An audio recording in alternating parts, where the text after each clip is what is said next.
remind that this is an acronym for light distributed asymmetrically, SMP technology, for that optical and aberration optimized aspheric optic for better contrast sensitivity.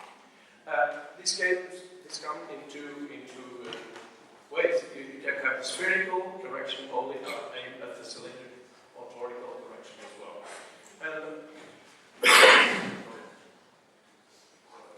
So these are common characteristics. You all know these, are familiar with these characteristics, these features. So multifocal, diffractive, spheric optics. The material is acrylic hydrophilic, and this can bring some question about the opacification, posterior capsule opacification, when you have to perform a capsulotomy. And there is the horror, it means the fear of damaging when you disrupt the posterior capsule. If you do not do this very, very accurately, you maybe some of this material, the hydrophilic material, can go into the vitreous mode. This is that never happened with me, and as to my knowledge, this has not happened with this IOL. But it's a point that it's somewhat defended by the retractors.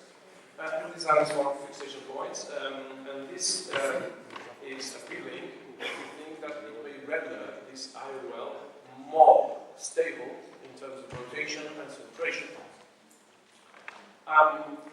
As comparing the bifocal and the distribution of light, you can see that in the trifocal IOL, you have 20% of intermediate focus.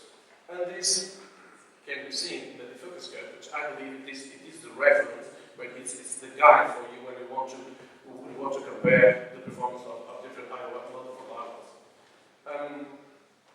The transmittance, this SMP technology is the smoothing of the surface. It's somewhat defended by the company, and that it can give you a transmittance of almost 86% of light. And this is due to some refractive power in the central zone. Also, something you have to take into account, it's the dependency of the pupil diameter. Because when we speak of the focus curve, you should take into account all the pupil diameter, because it changes a lot. And depending on the pupil diameter, there is the spherical operation. Of course, it counts only about 10% of the total operations, but it is significant. And maybe this is one point in favor of active design.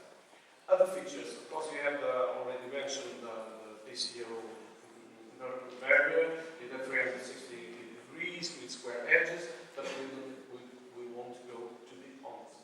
And of course, there is the MTF intermediate, and you can see there's an optimized performance intermediate distance.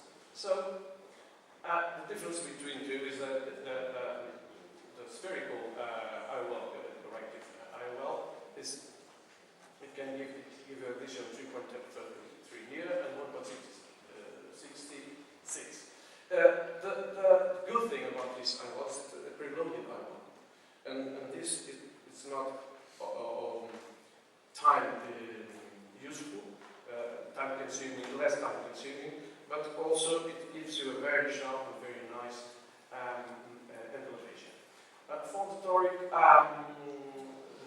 IOL, you have a range that you all know this. As someone said before, it's on the internet. I just remember that for the Toric calculation, you can go into this page, internet page, and this is somewhat an easy program to use. Of course, the calculation elements are basically depending on the effective lens position, power, and refraction periodically short. This is small. Okay, you can have this final paper, you can print it, you can use it from the PC monitor. Basically, I'll start two implementations. One is Toric, one is spherical, and it's all done with femtosecond. Actually, I'm doing this with femtosecond.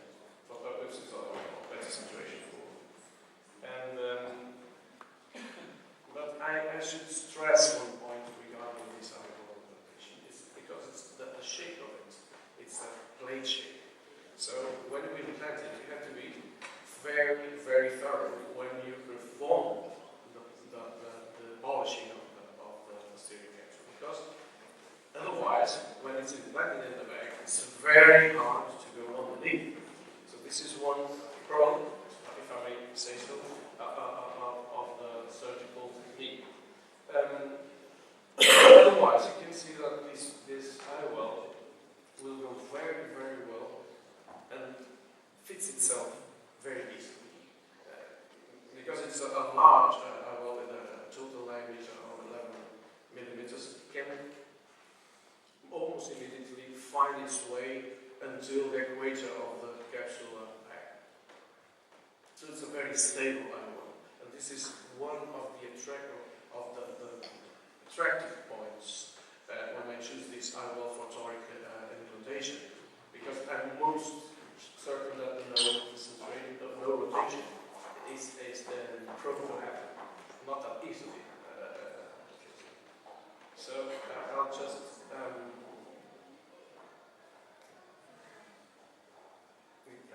wait a few more seconds, just to see how the IOL goes very smoothly into the capsular bag. Of course, capsular rexis for this IOL should be a little shorter than with the other IOLs. Namely, restore normally perform 5.5 millimeter diameter capsular rexis. So you can see, let's go inside. And this is a temporal approach. Slide straight, strike is a strange positioning. This is like 90%. There was, as usually happens, cyclo-torsion. So you can see that it fits very well. So demographics of my own experience is about 120 eyes. Spherical, trifocal. I will go very much on this. Monocular uncorrected visual acuities. I believe this is the most striking and important part when you examine the results of the eyeballs. And it's very good, as you can see there. You can have very good intermediate visual acuity and correct visual acuity. It's a very safe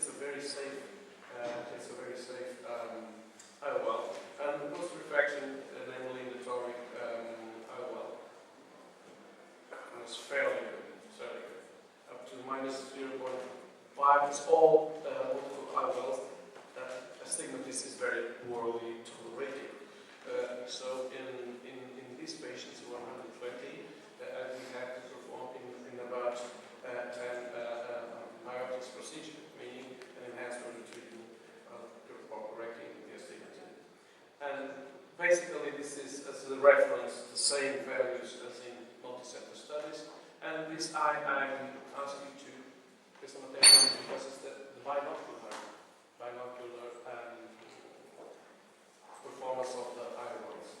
Globally speaking, you have a far vision of over 100% of the patients. And J3, now I just recall what has been said about the standardization. I believe this is a must. This is a cornerstone of how we compare results. Because otherwise, J3 is different from me than it's for Klaus, for Jerome or Vicente. But this is what happened. This is what we normally have. I was one of the few persons people in the audience that raised his hand when I was, if anyone had performed the focus curve. I didn't have the picture, but it's very time consuming. So, speaking of time, to shorten this, I just recall that all multifocal IOLs have photophylaxis. Yes, that's what I mean. And of course, when you speak of photic phenomena, this photopsia, one of the activities that is of paramount importance is the night driving. And the electrolyte, you can just ask the patient. Of course, you can do everything. You can do uptake, you can do ATVRS with glare, and so on, 9%, 25% sensitivity, transfer sensitivity. But you can ask the patient. And really, no one was impossible for no one to try. Of course, this is insignificant, because 70% and 60% no interference, but 35% they have this interference because of errors. So, to end up this presentation, I just recall that in my experience, and this is somewhat supported by other articles that are already published some time ago, it's a very good far and intermittent vision, and a very good near vision, and if it's adequate for most of the preserved patient population. And if you ask the patient, I have 120 60 patients. None of these patients, anytime, wanted for me to remove the animal, so they were satisfied. Of course, there is a compromise, but still, this is not perfect in all ways, but it works fairly.